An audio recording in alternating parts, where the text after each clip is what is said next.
Welcome back to our YouTube channel. આજે હું તમારા માટે ફૂલવડીની રેસીપી લાવી છું. તો ચાલો રેસીપી સ્ટાર્ટ કરીએ. અહીંયા મેં એક નાની વાડકી તેલ લીધું છે. હવે અહીંયા તેલની અંદર જ બધા મસાલા કરવાના છે. તો મસાલા માટે મેં અહીંયા આગળ અડધી ચમચી જેટલો ગરમ મસાલા પાવડર લીધો છે. પછી 1 ચમચી વરિયાળી, અહીંયા આગળ અડધી ચમચી જેટલો મરી પાવડરનો યુઝ કર્યો છે. અહીંયા આગળ મોટા 2 ચમચી જેટલા મેં તલનો યુઝ કર્યા છે. 1 ચમચી આખા ધાણા લીધા છે. અહીંયા તમે ધાણાને અધકચરા ક્રશ કરીને પણ લઈ શકો છો. અહીંયા 2 પિંચ જેટલી હિંગ એડ કરી છે. પછી અહીંયા આપણે લીંબુના ફૂલ યુઝ કરવાના છે. તો મેં અહીંયા 1/4 ટેબલ સ્પૂન જેટલા લીંબુના ફૂલનો યુઝ કરી લીધો છે. લીંબુના ફૂલથી એનો ટેસ્ટ ખૂબ જ સરસ આવે છે, એટલે અહીંયા લીંબુના ફૂલ જ યુઝ કરવા. અહીંયા આગળ સ્વાદ પ્રમાણે મીઠું એડ કર્યું છે. પછી 2 મોટી ચમચી ભરીને મેં ખાંડનો યુઝ કર્યો છે. હવે આપણે અહીંયા 2 મોટી ચમચી ખાટા દહીંનો યુઝ કરવાનો છે.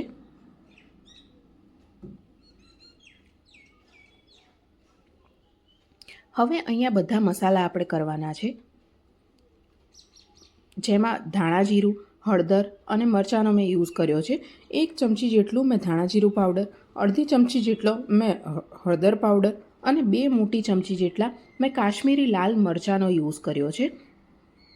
હવે આ બધા જ મસાલાને આપણે મિક્સ કરી દેવાના છે.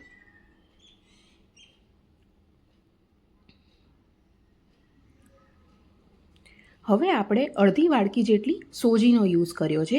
અહીંયા આગળ સોજીને આમાં એડ કરીને તેને પણ સારી રીતે મિક્સ કરી દેવાનું છે. અને પછી આ મિશ્રણને આપણે ઢાંકી દેવાનું છે. ઢાંકીને એને 2 કલાક માટે આથો આવવા દેવાનું છે. અહીંયા 2 કલાક રેસ્ટ આપવો ખૂબ જ જરૂરી છે. 1/4 ટીસ્પૂન જેટલા મેં અહીંયા કુકિંગ સોડા એટલે કે સાજીના ફૂલનો યુઝ કર્યો છે. તેને પણ આ મિશ્રણની અંદર સારી રીતે આપણે એડ કરી દેવાનું છે. અને હવે તેને સારી રીતે મિક્સ કરીને તેને ઢાંકણ ઢાંકીને 2 કલાક સુધી આપણે મૂકી રાખવાનું છે, જેથી આથો એમાં પ્રોપર રીતે આવી જાય. 2 કલાક પછી મેં અહીંયા આગળ 4 મોટા બાઉલ જેટલો ચણાનો લોટ લીધો છે. અને ચણાના લોટને આ બધા જ મિશ્રણની અંદર આપણે સારી રીતે એડ કરી દેવાનું છે. અહીંયા આગળ ચણાના લોટની અંદર આપણે પાણી એડ કરવાનું છે. અહીંયા ધ્યાન રાખજો કે પાણી આપણે ધીમે ધીમે કરીને એડ કરવાનું છે. એકસાથે બધું જ પાણી એડ નથી કરવાનું. અહીંયા મારે લગભગ 1 ગ્લાસથી 1.5 ગ્લાસ જેટલું પાણીની જરૂર પડી છે. અને અહીંયા ચણાનો લોટ તમે જે વાપરો છો તે ચણાનો કકરો લોટ લેવાનો છે, ચણાનો ઝીણો લોટ નથી લેવાનો. તમે જ્યારે ફૂલવડી બનાવતા હોય તો ફૂલવડીમાં ચણાના કકરા લોટનો યુઝ થાય છે. ઝીણા લોટથી એનું ટેક્સચર પ્રોપર નથી આવતું, એટલે અહીંયા ચણાનો કકરો લોટ જ યુઝ કરજો. અને પાણી આ રીતે ધીમે ધીમે એડ કરીને લોટને મિક્સ કરતા જજો. અહીંયા લોટ આપણે ઢીલો નથી કરવાનો. લોટ આપણે જેમ પરોઠાનો આપણે રાખતા હોઈએ છીએ એવી રીતે થોડો કઠણ જ રાખવાનો છે, એને ઢીલો ન કરતા.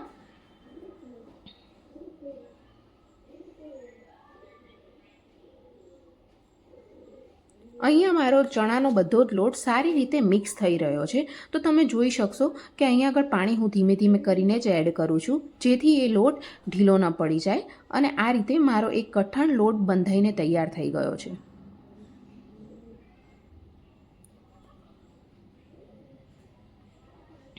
ઘરે બનાવેલી આ ફૂલવડી ખૂબ જ સરસ લાગે છે ટેસ્ટમાં. તો તમે આ રેસીપીથી એક વખત આ ફૂલવડી ટ્રાય કરો અને મારી ચેનલને લાઇક કરવાનું ન ભૂલતા અને સબસ્ક્રાઈબ કરવાનું ન ભૂલતા.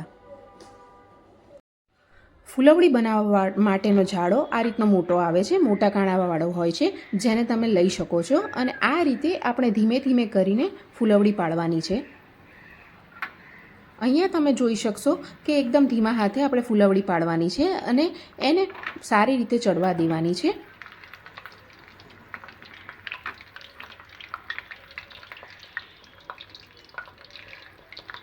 અહીંયા આગળ ફૂલવડીને ધીમા હાથે બંને તરફ ફેરવીને ચડવા દેવાની છે અને તેને ગેસની ફ્લેમ આપણે મીડિયમ જ રાખવાની છે. ફાસ્ટ ટેમ્પરેચર ઉપર જ્યારે તમે ફૂલવડી બનાવો છો તો એ બહારથી વધારે ડાર્ક થઈ જાય છે પણ અંદરથી કાચી લાગે છે, જેથી એનો કડવો ટેસ્ટ ખાવામાં આવે છે. તો અહીંયા આગળ મીડિયમ ફ્લેમ ઉપર જ આપણે એને ગોલ્ડન બ્રાઉન થવા દઈએ. હવે તમે અહીંયા જોઈ શકશો કે મારી ફૂલવડી ગોલ્ડન બ્રાઉન થઈ રહી છે. આપણે એને એક વખત પલટીને બીજી સાઈડ પણ સારી રીતે ચડવા દેવાની છે ને એકદમ ઇઝી રેસિપી. તો હવે આ રીતે ફૂલવડી બનાવીને તમારા રિવ્યૂઝ મને કમેન્ટમાં જણાવો કે તમારે આ રીતે ફૂલવડી બનાવી તો તમારી ફૂલવડી ટેસ્ટમાં કેવી થઈ હતી. અને નેક્સ્ટ હવે તમારે કયા કુકિંગ વિડીયોઝ જોઈએ છીએ તે પણ તમે મને કમેન્ટ્સમાં જણાવી શકો છો. મારી ફૂલવડી હવે બનીને રેડી થઈ ગઈ છે. હવે આપણે એને બહાર લઈ લેવાની છે. તમે જોઈ શકશો કે અહીંયા આગળ એનો કેટલો સરસ બ્રાઉન કલર આવી ગયો છે. Thank you for watching.